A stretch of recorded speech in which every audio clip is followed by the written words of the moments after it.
Unacademy. Let's crack it. Hello friends, कैसे हैं आप सभी लोग।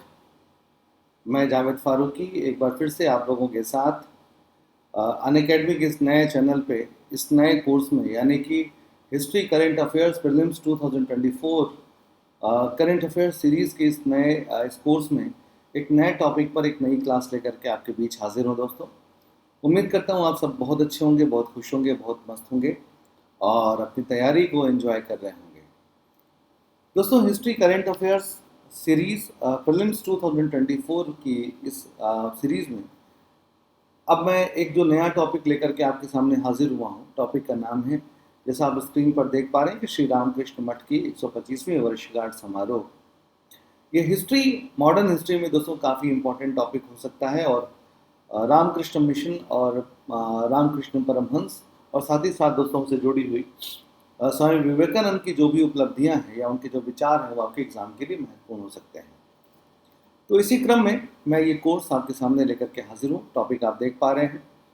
आइए दोस्तों समझते हैं सबसे पहले कि इस टॉपिक के किन किन पहलुओं पर हम लोग यहाँ पे विस्तार में चर्चा करने वाले हैं। ओके, तो चलिए सबसे पहले देखते हैं कि इस टॉपिक का कंटेंट क्या होगा।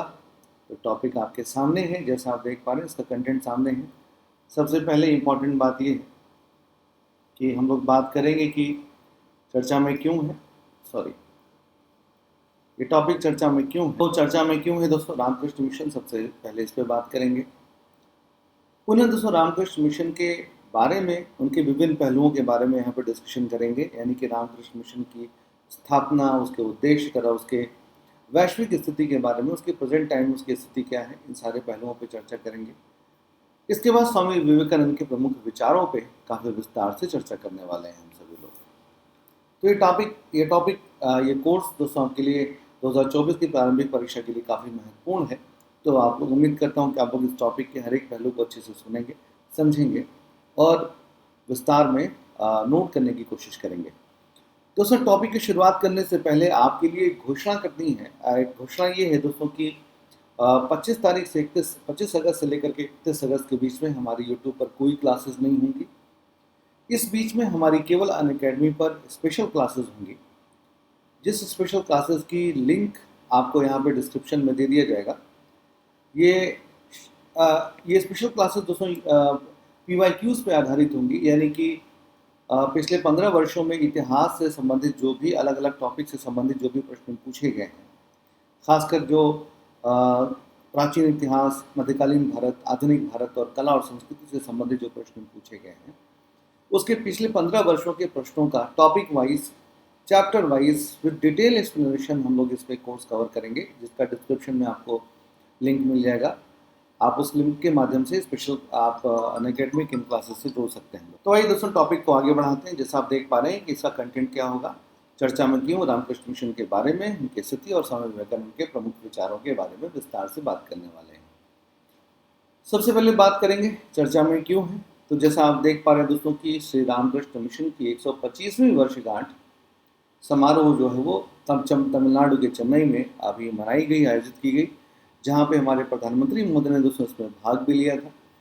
ओके, और इस पूरे मौके पे, इस महत्वपूर्ण, इस पवित्र मौके पे दोस्तों प्रधानमंत्री जी ने जो है वो इस पूरे प्रोग्राम को संबोधित भी किया और रामकृष्ण मिशन या स्वामी विवेकानंद के विचारों की प्रासंगिकता के बारे में विस्तार से चर्चा की।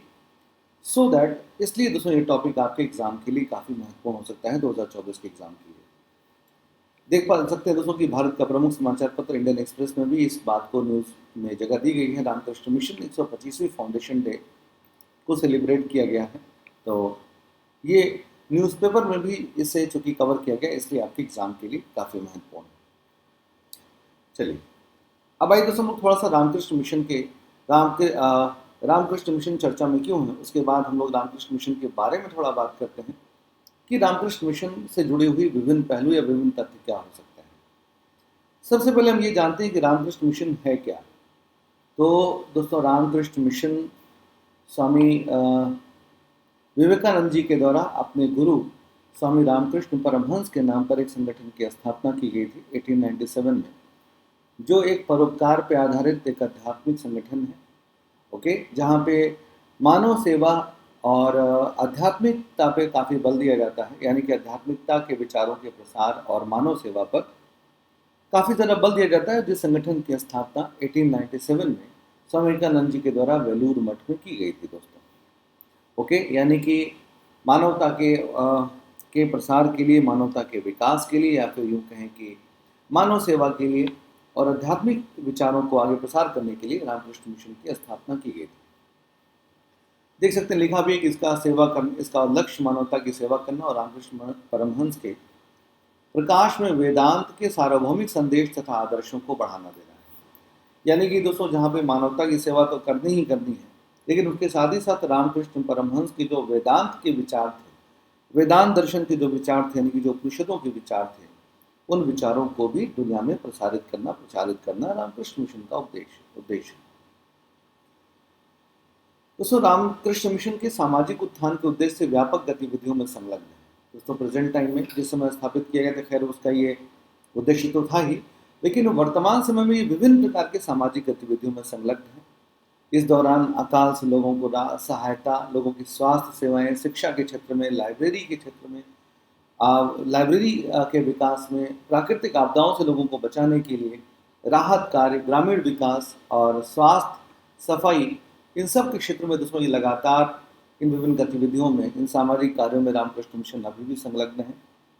ये संगठन भारत और अन्य देशों में स्कूल, कॉलेज, अस्पताल, अनाथालय और व्यावसायिक प्रशिक्षण केंद्र चलाता है दोस्तों। यानी कि ये संगठन केवल और केवल भारत में ही नहीं है, बल्कि भारत के बाहर विदेशों में भी इसकी शाखाएं हैं, जो कि सामाजिक कार्यों और उद्देश्यों में लगातार संलग्न है।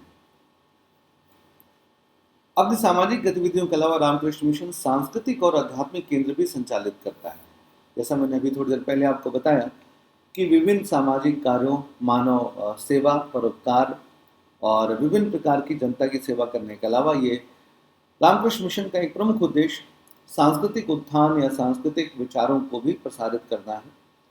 तो इसलिए दोस्तों आध्यात्मिकता और वेदांत दर्शन से संबंधित जो भी विचार हैं, जो भी प्रमुख दर्शन हैं, उन विचारों को ये अखिल भारतीय स्तर और ही नहीं बल्कि विदेशों में भी प्रचारित करता है, समझाता है, जहाँ पे विभिन्न प्रकार के धार्मिक कर्मकांडों का विरोध और वेदांतिक दर्शन के अंतर्गत, यानी कि ब्रह्म और ईश्वर के संबंधों जैसी या दार्शनिक पहलुओं को आसान शब्दों में समझाने के, इसके द्वारा या प्रचार करने की कोशिश की जाती है। इस संबंध में रामकृष्ण मिशन दुनिया भर के भारत सहित दुनिया भर के अलग देशों में सेमिनार आयोजित करता है, कक्षाएं और व्याख्यान आयोजित करवाता है, जहाँ पर विभिन्न विद्वानों के द्वारा इन व्याख्यानों को संचालित किया जाता है दोस्तों। इन केंद्रों का उद्देश्य व्यक्तियों को उनकी आध्यात्मिक प्रकृति की समझ विकसित करने में काफी मदद करने वाला है। दोस्तों अगर रामकृष्ण मिशन की हम वैश्विक उपस्थिति की बात करें तो प्रेजेंट टाइम में दोस्तों रामकृष्ण मिशन केवल भारत ही नहीं बल्कि दुनिया के अन्य कई देशों जैसे यूएसए, यूनाइटेड किंगडम, ऑस्ट्रेलिया, विभिन्न देशों में कार्यरत है। इसकी शाखाएं दोस्तों पूरी दुनिया भर में फैली हुई हैं। ओके, और इस तरह से रामकृष्ण मिशन जो है वो अपनी स्थिति को दुनिया भर में स्थापित किए हुए है। एक प्रमुख भारतीय आध्यात्मिक नेता और दार्शनिक स्वामी विवेकानंद ने 19वीं सदी के अंत और 20वीं सदी की शुरुआत में विभिन्न सांस्कृतिक, आर्थिक, सामाजिक और राजनीतिक विचार पेश किए। दोस्तों रामकृष्ण मिशन के इन विचारों के अलावा इसके संस्थापक, जैसा कि आप सभी जानते हैं कि यूपीएससी में जो क्वेश्चन पूछे जाते हैं वो डायरेक्ट नहीं पूछे जाते, अप्रत्यक्ष ही प्रश्न दोस्तों ज़्यादातर पूछे जाते हैं। तो चूंकि रामकृष्ण मिशन बहुत ज़्यादा चर्चा में है, न्यूज़ में है, इसलिए इनके संस्थापक स्वामी विवेकानंद के विचार और उनके किए गए कार्य भी काफ़ी महत्वपूर्ण हो जाते हैं आपकी परीक्षा के दृष्टिकोण से। तो इसलिए थोड़ा सा हम लोग स्वामी विवेकानंद जी के विचारों को भी यहाँ पर समझने की कोशिश करेंगे, उनके कार्यों को भी समझने की कोशिश करेंगे। हो सकता है दोस्तों कि डायरेक्टली रामकृष्ण मिशन से कोई प्रश्न ना पूछ करके विवेकानंद जी पे ही प्रश्न पूछ ले, इसलिए उनके बारे में जानना जरूरी है। स्वामी विवेकानंद जी के प्रमुख विचार, धार्मिक विचार और कार्यों पर एक बार विस्तार से बात करते हैं। तो स्वामी विवेकानंद जी के धार्मिक विचार और कार्यों की बात करें तो स्वामी विवेकानंद जी वेदांत दर्शन के प्रमुख समर्थक थे। हिंदू धर्म में विभिन्न प्रकार के कर्मकांडों के या किसी भी प्रकार के कर्मकांडों के विरोधी थे। मूर्ति पूजा को छोड़ करके उन्होंने अंधविश्वास, कर्मकांड, पुरोहितवाद, इन सारी बातों का उन्होंने जम करके विरोध किया और हिंदू धर्म के ट्रैक को, या वर्तमान समय में हिंदू धर्म में या उस समय समकालीन समय में हिंदू धर्म की प्रमुख बुराइयों से बाहर निकाल करके उसे एक मानवतावादी धर्म बनाने के प्रयास में संलग्न रहे दोस्तों। इसी क्रम में स्वामी विवेकानंद जी ने 1893 में शिकागो में होने वाले धर्म संसद में दुनिया भर के डेलीगेट्स के सामने, जो वहाँ के लोग उपस्थित थे, उनके सामने दोस्तों उन्होंने एक शानदार भाषण दिया जिससे लोग मंत्रमुग्ध होकर के उनके विचारों को लोगों ने सुना और मंत्रमुग्ध होकर के उसको दुनिया भर के पश्चिमी समाचार पत्रों ने स्वामी विवेकानंद जी के बारे में विस्तार से लिखा। उनके भाषण का सार बहुत कुछ इस बात में था कि उन्होंने पश्चिम की भौतिकतावाद और पूर्व के आध्यात्मिकतावाद, यानी कि भारत के आध्यात्मिकता और पश्चिम की भौतिकतावाद के संयोजन को, यानी कि उनके संयुक्त परफॉर्मेंस को मानवता के लिए हितकारी माना। उन्होंने कहा कि अगर विश्व का कल्याण करना है, मानव जगत का अगर कल्याण करना है, मानवता का कल्याण करना है, तो हमें भौतिकतावाद और अध्यात्मवाद को एक करना पड़ेगा, मिलाना पड़ेगा, और दोनों में संतुलन स्थापित करके ही हम सांसारिक प्रगति या आध्यात्मिक प्रगति प्राप्त कर सकते हैं। इसके अलावा दोस्तों निरंतर 3 वर्षों तक अमेरिका इंग्लैंड में अपने भाषणों और लेखनों का प्रचार करते रहे। पुनः उन्होंने अमेरिका में ही न्यूयॉर्क में वेदांत सोसाइटी की भी स्थापना करी, जिसका उद्देश्य दोस्तों वेदांत दर्शन के विचारों को या फिर दोस्तों पश्चिम या फिर पूर्वी दुनिया के, यानी कि भारत के आध्यात्मिक विचारों को लोगों के बीच में लोकप्रिय करना था, समझाना था, बताना था। स्वामी विवेकानंद जी ने हिंदू धर्म के कई सारे पहलुओं की कट्टर आलोचना करी। इस आलोचना में जो सबसे महत्वपूर्ण बात ये थी वो था हिंदू धर्म के कर्मकांडों की आलोचना। उन्हें हिंदू धर्म के इस पक्ष की मुझे मत छेड़ो कि बहुत भर्सना थी। उनके अनुसार हिंदू धर्म अब केवल खान पान तक सीमित रह गया। खान पान का मतलब कि ये खाना है, ये नहीं खाना है, या फला चीज़ इस तरह से खाना, ये नहीं खाना है, केवल यही हिंदू धर्म रह गया। उन्होंने कहा कि रसोई धर्म से बाहर निकल करके हिंदू धर्म को एक नए होराइजन, एक नए क्षितिज पर देखने की जरूरत है। सबसे महत्वपूर्ण बात ये दोस्तों कि स्वामी विवेकानंद जी का जो सबसे बड़ा योगदान है, उन्होंने धर्म को मानव सेवा पर आधारित कर दिया। उन्होंने माना कि उन धर्म में एक नई विचारधारा थी हिंदू धर्म में, जिसे दरिद्र नारायण की विचारधारा कहते हैं। उन्होंने ये माना कि मंदिर में अंदर बैठे हुए भगवान के अंदर जो भगवान की मूर्ति है, उसके अंदर देवता नहीं है, बल्कि भगवान उस व्यक्ति के अंदर है जो मंदिर के बाहर भूखा बैठा हुआ है। ओके, तो पहले हमें उसकी सेवा करनी है, इसके बाद हमें ईश्वर की सेवा करनी है, या फिर हमें ईश्वर की पूजा करनी है। इस तरह से इस क्रांतिकारी विचारधारा के साथ उन्होंने मानव सेवा और परोपकार को ही हिंदू धर्म का प्रमुख उद्देश्य बना दिया था। और उन्होंने कहा कि भूखे व्यक्ति की धर्म की बात कहना ईश्वर तरह मानवता का अपमान है। तो उन्होंने दरिद्र नारायण की विचारधारा देने वाले वो एक महान हस्ती के रूप में हमेशा याद किए जाएंगे। इसके अलावा दोस्तों उन्होंने सामाजिक विचार और कार्य अगर देखा जाए तो उनका एक प्रमुख उद्देश्य समाज सेवा करना था। इसके सदस्यों ने देखिए, उन्होंने इसी उद्देश्य से रामकृष्ण मिशन की स्थापना की, जिसका उद्देश्य मानवता की सेवा करना था। उनके सामाजिक विचारों में उन्होंने विभिन्न प्रकार की सामाजिक बुराइयों जैसे जात पात, छुआछूत, अंधविश्वास और महिलाओं से संबंधित विभिन्न प्रकार की बुराइयां जैसे सती प्रथा और बाल विवाह जैसी विभिन्न बुराइयों का जम करके विरोध किया। उन्होंने मानवता की सेवा करने के लिए ही उन्होंने रामकृष्ण मिशन की स्थापना की। 1897 में मुर्शिदाबाद के अकाल और कलकत्ता में प्लेग की बीमारी के समय जनता की खूब सेवा की थी। ओके, उन्होंने विभिन्न प्रकार के जातिवाद, छुआछूत, लैंगिक असमानता और किसी भी स्तर पर विषमताओं का आजीवन विरोध किया। उन्होंने कहा कि विवेकानंद राष्ट्र की दुर्बलता कारण इन विषमताओं को ही मानते थे। उन्होंने कहा कि कोई भी राष्ट्र तब तक प्रगति नहीं कर सकता जब तक इन सामाजिक बुराइयों में लिप्त होगा। इसलिए इस देश से इन सामाजिक बुराइयों को दूर करके भारत को एक महान राष्ट्र की तरफ ले जाने वाले या कहने वाले, बताने वाले वो पहले व्यक्ति हैं दोस्तों, है ना। खैर और लोगों ने भी बताया, लेकिन इसमें बढ़ चढ़ के बताने वाले स्वामी विवेकानंद जी हैं इस विचारों में। सामाजिक विचारों के अलावा स्वामी विवेकानंद जी के अपने कुछ राजनीतिक विचार भी थे। उन राजनीतिक विचारों को भी समझना बहुत जरूरी है। राजनीतिक विचारों में दोस्तों सबसे महत्वपूर्ण बात यह थी कि वो सांप्रदायिकता के घोर विरोधी थे। उन्होंने माना कि उन्होंने सांप्रदायिकता की घोर विरोध करते हुए हिंदू मुस्लिम एकता का बल दिया। उनका ये कहना था कि किसी भी देश में, राष्ट्र में उन्नति तभी हो सकती है जब उस देश में विभिन्न धर्मों के लोग साथ प्रेम भाव के साथ मिलकर के रहें और एक दूसरे की भावनाओं का सम्मान करें। इस तरह से वर्तमान समय की जो सांप्रदायिकता जैसी समस्याओं को समाज के लिए सबसे घातक बताने वाले उनके विचार आज के दौर में बड़े प्रासंगिक हैं कि जब उन्होंने सांप्रदायिकता का विरोध और हिंदू मुस्लिम एकता का जम करके समर्थन किया था। साथ ही साथ दोस्तों स्वामी विवेकानंद जी मार्क्सवाद के भी या समाजवादी विचारधारा के भी काफ़ी करीब दिखाई देते हैं, जहाँ पर उन्होंने ये माना कि जिस प्रकार से दोस्तों मार्क्सवाद गरीबी को दूर करने और अमीरों और गरीबों के बीच के अंतर को कम करने की बात करता है, ओके, उसी तरीके से उन्होंने कहा कि समृद्धों की समृद्धि में वंचितों का भी अंश है। यानी कि उन्होंने ये कहा कि जो अमीर लोग हैं, खैर मार्क्सवाद तो हिंसक क्रांति के माध्यम से बदलाव लाने की बात करता है और अपने अधिकारों को छीन लेने की बात करता है, लेकिन उन्होंने ये कहा कि बड़े ही प्रेम भाव से अमीरों को ये बात समझना चाहिए कि उनकी कमाई में, उनके पैसों में गरीबों का भी प्रॉपर अधिकार है, तो इस काम को वो ज़रूर से कर सकते हैं। अपने विचारों को व्यवहारिक रूप में लाने के लिए उन्होंने स्कूल, पुस्तकालय, अनाथालय आदि की स्थापना की। वे सामाजिक बुराइयों के उन्मूलन को सशक्त माध्यम शिक्षा को ही मानते थे, विशेष रूप से नारी शिक्षा पर बल देते थे।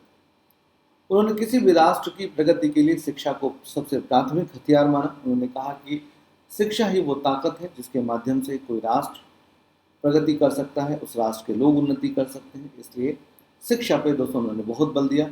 रामकृष्ण मिशन का एक बहुत बड़ा योगदान शिक्षा के क्षेत्र में है, जहाँ पे बहुत सारे स्कूल्स, बहुत सारी लाइब्रेरी और इस तरह से शिक्षा के प्रसार के लिए काम किया गया है। दोस्तों सबसे महत्वपूर्ण बात यह है कि उन्होंने किसी भी राष्ट्र निर्माण के क्षेत्र में उनका जो सबसे बड़ा योगदान है या जो बात है, उन्होंने ये कहा कि किसी भी युवाओं को दोस्तों खासकर उन्होंने आध्यात्मिक प्रगति और शारीरिक रूप से शक्तिशाली होने और आध्यात्मिक रूप से प्रगति करने के बारे में उन्होंने विस्तार से युवाओं को संदेश दिया। दोस्तों उन्होंने युवाओं को हर तरीके से इस तरह से मोटिवेट किया, उनको समझाया कि उन्हीं की कंधों पर यह जिम्मेदारी है कि वो अपने राष्ट्र के लोगों की चिंता करें और राष्ट्र निर्माण में काम करें। इसके लिए उनको अपने व्यक्तित्व का निर्माण करना पड़ेगा। अपने शरीर के साथ साथ शारीरिक विकास के साथ साथ आध्यात्मिक उन्नति पर भी बल देने वाले वो पहले व्यक्ति हैं। शायद यही वजह है दोस्तों कि आज राष्ट्र का हर एक युवा उनको स्वामी विवेकानंद जी को अपना आदर्श मानता है, और जिस प्रकार से उन्होंने युवाओं के अंदर चरित्र और आध्यात्मिक निर्माण की सलाह दी है, वो अपने आप में आज भी बहुत ही प्रासंगिक है। उन्होंने कहा कि मैं उस प्रत्येक व्यक्ति को देशद्रोही मानता हूँ जो अपने देश के संसाधनों का इस्तेमाल करके अपने आप को तो शक्तिशाली बना लेता है, लेकिन बाद में अपने देश के गरीबों को भूल जाता है। ओके, इसलिए हर एक युवाओं के ऊपर यह जिम्मेदारी है कि न केवल वो अपने व्यक्तित्व का निर्माण करें, अपने आप को अपने पैरों पे खड़ा करें, बल्कि वो लोगों को भी उसके बाद लोगों के भी उनको आत्मनिर्भर करने में उनकी मदद करें। तो ये रहे दोस्तों स्वामी विवेकानंद जी के विचार। मिलते हैं फिर हम लोग जल्दी ही नए क्लास में। तब तक के लिए शुक्रिया, अलविदा, टेक केयर।